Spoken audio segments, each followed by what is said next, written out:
First of all, thank you for being here. There are 70 people that signed up to be here tonight, so it just shows everyone's commitment. I am joined by my Assemblyman, long partner of this Environmental Roundtable, Fred Thiele, and a new partner, Assemblyman LaValle. A long-time partner. Just in a different capacity. So we're going to start.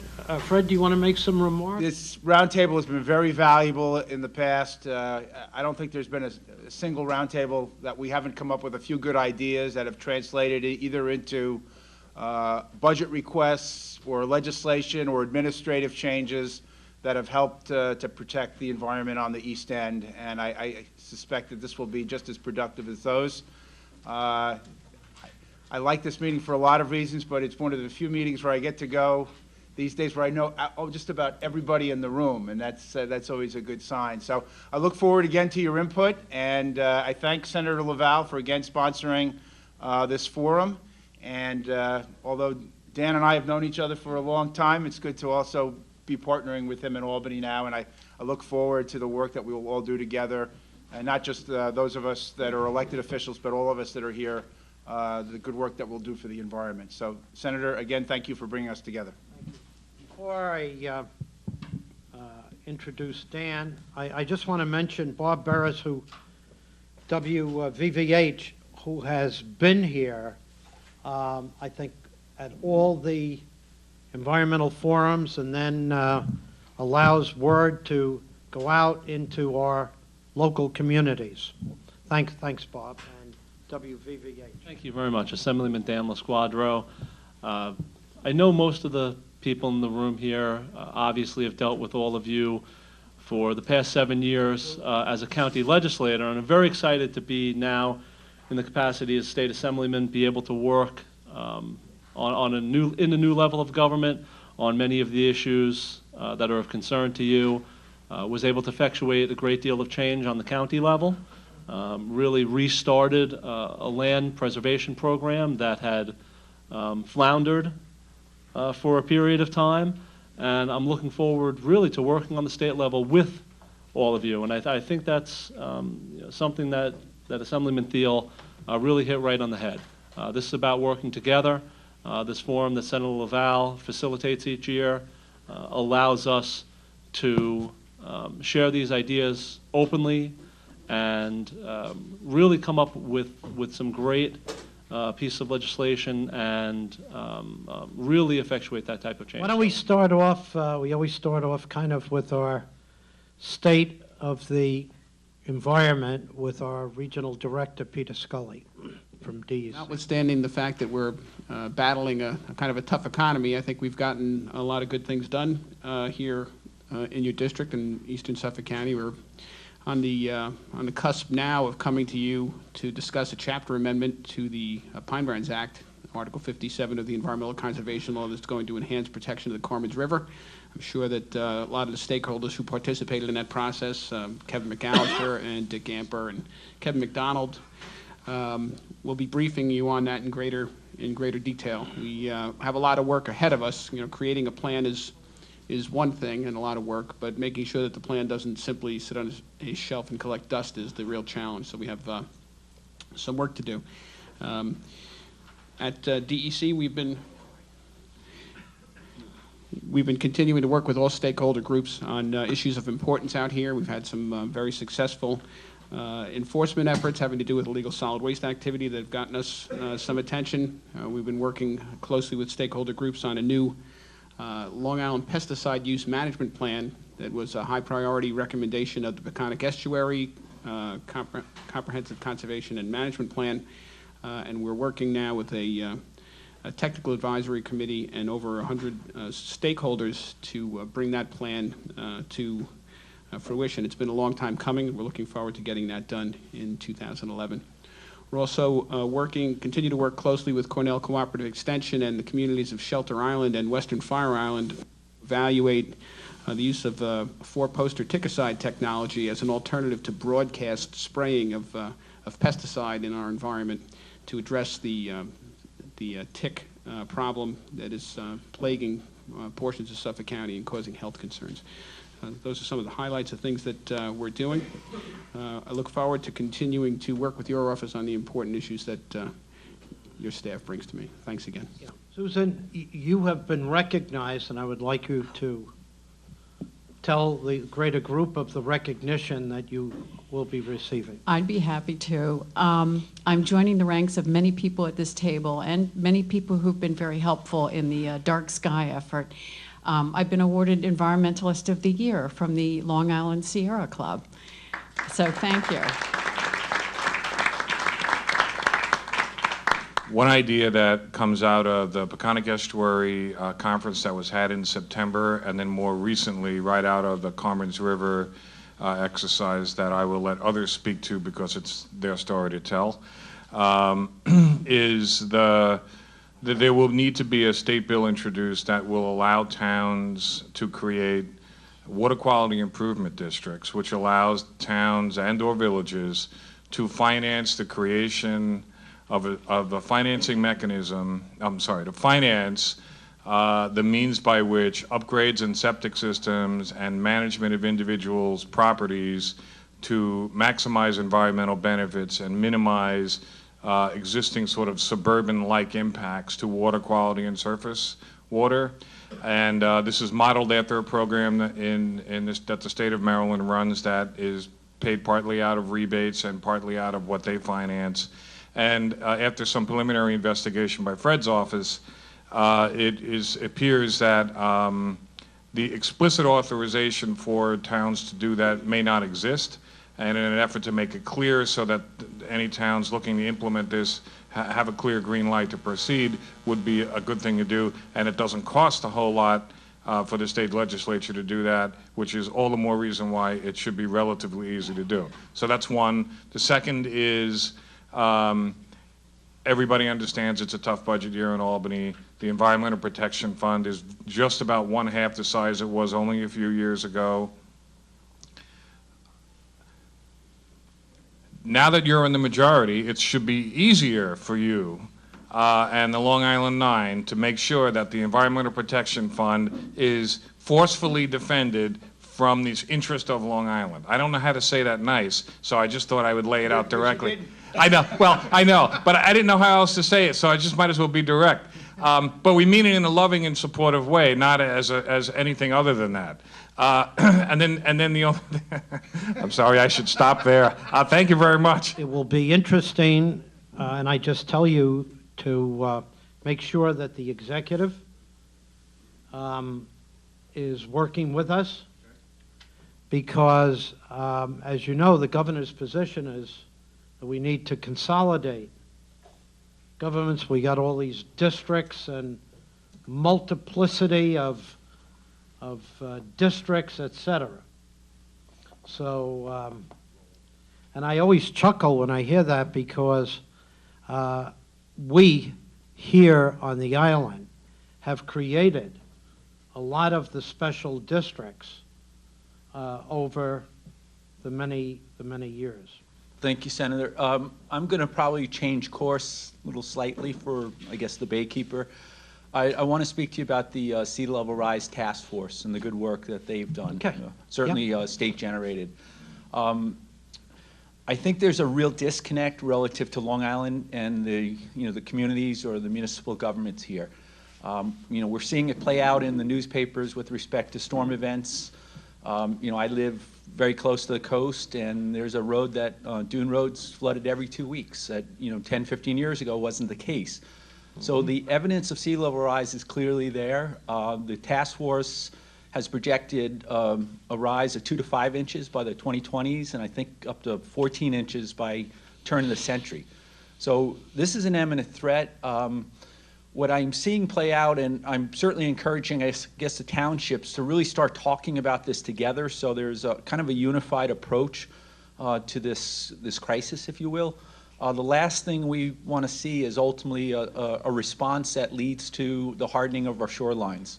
both for, our billion-dollar beaches, ocean beaches, as well as the impacts that will mean to our estuarine waters. And I think the state of New York is probably best poised to play an important role and ultimately try to, I think, drive this dialogue and communications again. So there's some cohesive plan and approach to the crisis. We here, and a lot of things have come out of this forum. We tend to be very aggressive in moving to deal with problems and are ahead of our time. But we offer some of the most creative solutions to the problems before us. The rest of the state has to catch up. It's not from, I believe Senator Marcellino sponsored the legislation that dealt with this matter, was it 3 years ago? 3 years ago. 08, I think it was. So, problem is not going to be with Long Island as we move through. We want to be aggressive on this because our shoreline, when we get to Supervisor Wilkinson, I mean, he's dealing with problems every day out in his way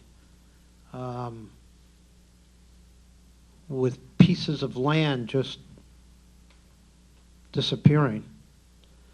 So, so it's a good point. Two issues for us, for Citizens Campaign. One is something, Senator, we spoke to you about on Tuesday, but just for the benefit of Assemblyman Thiele and Assemblyman Losquadro's staff and others, and that is the Solar Power Jobs Act. For those who don't know, this is legislation that would require incremental increases in the state of New York in the use of solar between now and the year 2025. By 2025, it'll bring us up to 5,000 megawatts of solar power. That might sound like a lot, but frankly, it's a very baseline, small level. Other states are tracking ahead of us already, including New Jersey. This bill is very important because it would allow for solar companies to have a confidence in the solar market in New York State, therefore allowing them to come here, build their businesses here, and know there'll be business here for them to stay and to grow. It's a bill that was introduced very late last year in the session.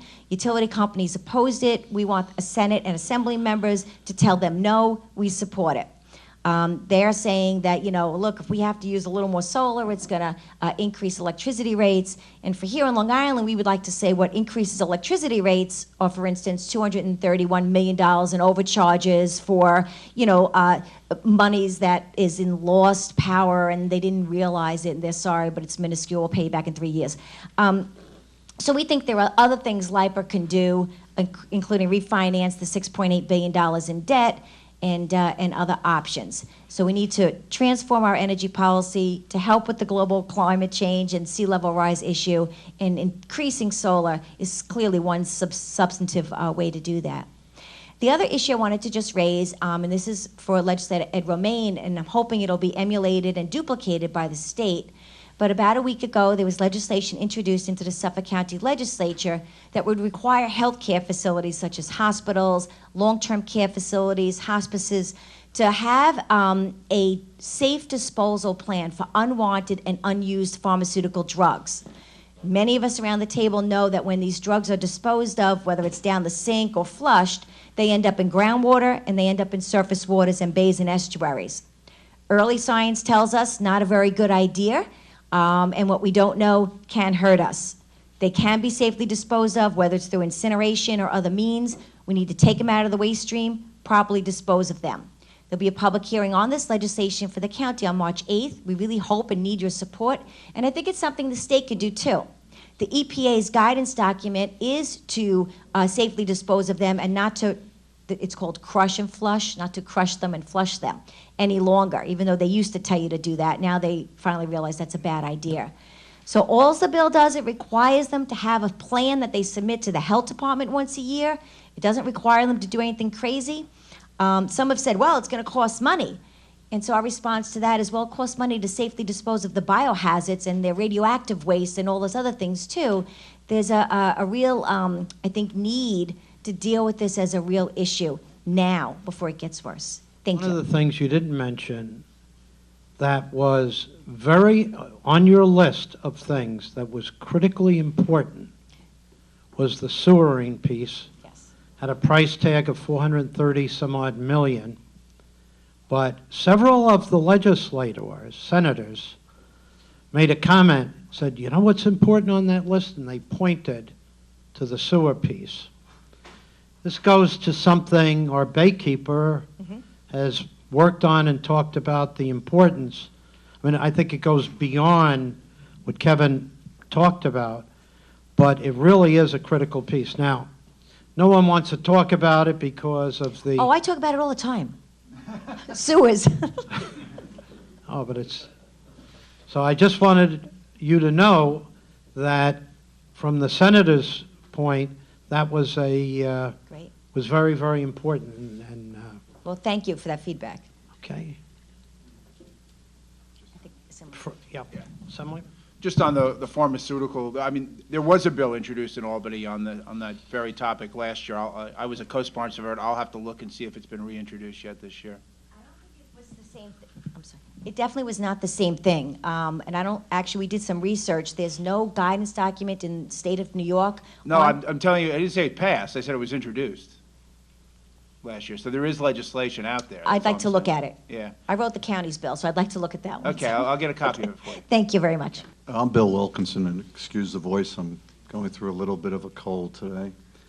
I just want to thank both you gentlemen up in the front of the room, Senator LaValle as well as Fred Thiele, not only for what they have done to keep the finances of East Hampton in order, but what they have done to protect our shorelines and to dredge our channels and to ensure that we have a hamlet like Montauk left. And I want to thank Peter Scully as well. Montauk, which is one of the hamlets of the 5 hamlets of East Hampton, is in crisis. We have had severe crisis on the north side of Montauk. A lot of people think when they think of erosion, they only think of the south side. Well, erosion on the north side of Montauk all the way up through Amagansett into parts of East Hampton has been very, very severe this year. And it's a very emotional issue for those people that are in the room, those people that want to protect, those people that want to protect the shorelines, those people that are against hard structure, whether it be bulkhead or rock, those people that promote other forms of barriers such as cubes. I have geocubes, I have other cubes, I have cubes seem to be the new form of relief. Very emotional, very stressful. As a matter of fact, I think in the last year we have saved some 9 homes through the help of the DEC, through the help of these 2 gentlemen that I mentioned before in the room. And we're subject to litigation right now because of what's going on in the channel and the belief that some hard structure caused some of this erosion and some of the jeopardy that the people were put into. We have a channel that has suffered from just a tremendous amount of buildup. Channels, as you well know, should be subject to regular dredging. If you don't dredge, you have silt buildup, and therefore our fishing community is at risk. And in the past year, the Montauk Channel has built up where in the past 3 weeks, boats have grounded. The Coast Guard itself was in jeopardy getting in and out of that channel. And I have a fishing fleet that is offloading its catch in Rhode Island and in New Jersey because they at times can't get into that channel. So it's causing an economic problem as well. These 2 gentlemen, as well as Senator Schumer and Congressman Bishop, were incredibly responsive to us in Montauk to try to get some early dredging on that. The south side presents a whole different set of problems for us. The north side, I say, is a little less of a problem because decisions were made years ago to put bulkhead in and rock in. It's just, to me, a question of whether we continue that because water seeks its weakest point. And so that I think will be solved satisfactorily. As Fred was down with us last week, the south side and what we do on the south side and how we accomplish anything if we do on the south side because of the use of certain material and because of the cost of the use of certain material brings us again to the how we creatively, whether it's through tax districts or whatever, solve these problems. But it isn't for a lack of trying, and it isn't for a lack of attention from you two gentlemen, and I appreciate that very much, as well as it isn't from a lack of attention and prioritizing from Peter. So thank you for your efforts, Peter, and thank the federal government for stepping up. But it is a major, to piggyback on what Kevin said, the water's rising. And we're confronted with rights of environmental groups as well as rights of the private property owners. So it's a very tense time for us. Don't you have finish up your East Hampton? Are you emceeing or? Yeah. I would concur with what Bill said, and would also like to thank you for hosting this, because it's a great opportunity to have direct access to so many different people from so many disciplines all in one room at one time. So thank you. We get it. I don't know if I have to say any more than that in Riverhead. I thank the DEC. We have a very good relationship, I think, now with the DEC. For a long time, Riverhead maybe didn't get it. As some of you may have been reading in the newspaper, we have embarked, we understand what we have to do at EPCAL. For a long time, we've been trying to do something that, in a way that was not acceptable to all the players and all the stakeholders. And whether that's with the Reckler project or the Riverhead Resorts project, which, even though I've advocated for many, with many of you in the room for the Riverhead Resorts project, you'd be interested to know the whole time I was thinking about doing something else, and it was just a matter of time before they finally went away and we could keep their $7.5 million, and they're gone.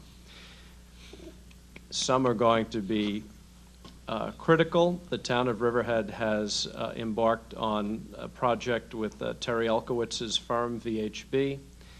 It is going to cost the town some $450,000, but we are going to update our reuse plan. We are going to do the generic environmental impact statement. We are going to do the bird study. We are going to do the wildlife study.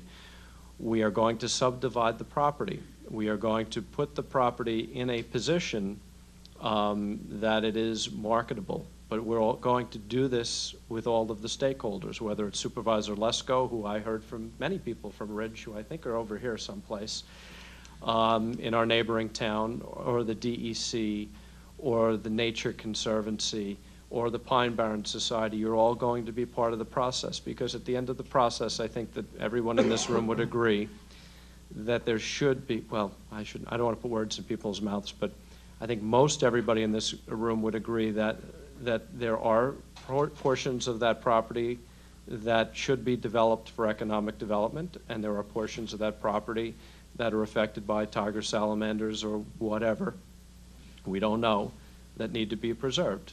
We get it, and we're going to do it. But in the end, what I'm going to ask of you is something that has never been done before. And in the end, we are in the process of designing some state legislation that allows the town and the county and the state to permit people at EPCAL within 75 days.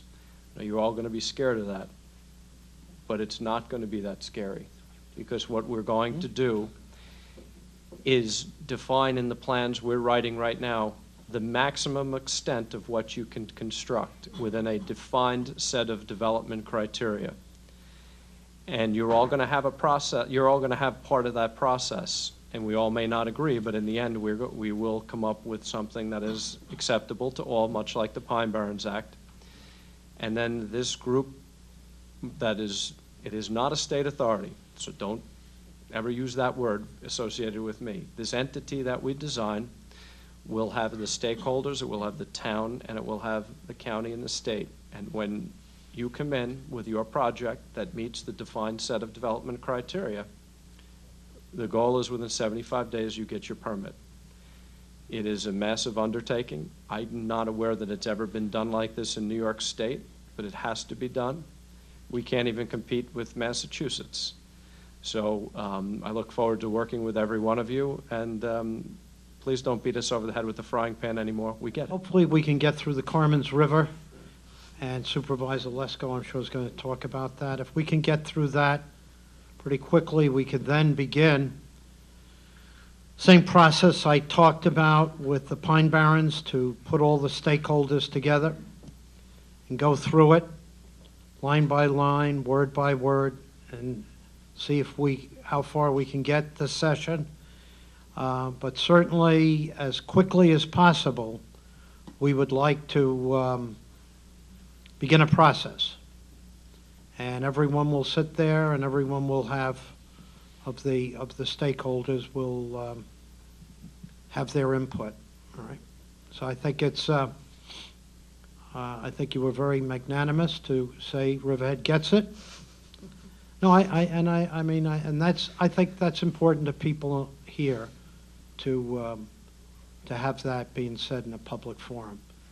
Mayor? The MS4 mandate that has come down through the EPA and lands on all of the towns and villages. My concern long term is with, I understand getting through the process and starting and everything. With a village the size of ours, we'd have to put on additional personnel. After the thing is initially funded, the upkeep and maintenance is not necessarily. We all want, you know, cleaner waters, and we want to make sure that the stormwater is separated from municipal sewers and everything else.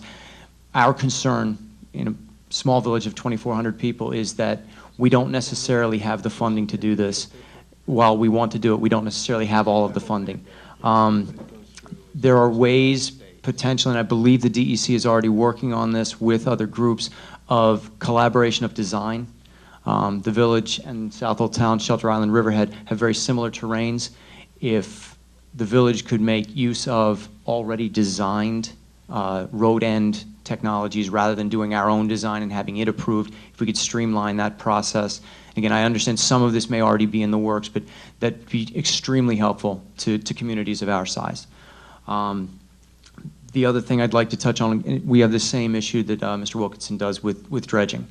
We have a federal channel that goes into Sterling Basin, and getting people to get to the point to allow us to do this dredging, and then the small window that is allowed for with that dredging is scary. So we're greatly concerned about that, and would like to see that process either streamlined or somehow made a little bit more easy for a community to deal with. I can speak for South Old Town a little bit. They had their Montauk Inlet went forever trying to get that done, and you know, that's a larger area, but a similar sort of thing where a major portion of their fisheries industry is affected by that. The last point that I want to touch on is something that Ms. Esposito brought up with LIPA and with green energy initiatives. I have tried on several different occasions with developers of green energy. We have some property we could use. The town right now, Supervisor Russell and I see it very much eye to eye. We would like to get some of these things sited. The problem is he can't combine enough of the net metering to make a wind turbine or a solar field make sense for his community. We have properties we can't generate for ourselves because of our agreement with New York Power Authority. If there were ways to combine the different entities and to have some sort of sharing agreement between LIPA, NIPA, and a place like the Village of Greenport that has its own electric system, or allow towns to combine, to collaborate the net metering. So they could put in a 2 meg wind turbine, and instead of having to net meter that 2 megs right next to that property, to allow them to put it at a municipal facility and combine their municipal facilities and allow them to add up the megs that they use and offset it. Right now, as I understand it, that's not allowed by LIPA. It would be nice to see. Great idea. I had a great idea. my job is now done. I would stop right there. To get a compliment like that from Adrian, stop while you're ahead. I will. David, Actually, that is right. I want you, before you leave here, to speak to Drew Biondo, and we'll set a meeting up with LIPA, with the assembly members, and have some discussions, okay? I don't want to interrupt because I don't have the microphone, but on Tuesday, Mayor, if you want to come to a meeting on Tuesday, because as some of you might have seen, we're building a ginormous windmill, the largest on Long Island, to do our sewage treatment plant. Matt Cohen and his windmill experts are going to be sitting with my engineers, and we're going to talk about how I don't want to use the term net metering, I want to spin it backwards. And I don't want to, everything I bring in, I don't want to pay. Yeah, no, not in their parlance. I want to do better than net metering. But if you're welcome to come, 1 o'clock on Tuesday, you're welcome to come to the meeting at Town Hall. What a deal. How about that? A quick turnaround. Look how quick the senator got that done. Okay. I actually spoke to this developer, and out of that discussion is why came a conversation with the supervisor and why I suggested this, because we have property, he's got the facilities to build, and we've got no way to actually get the net metering done. Okay. Thank you very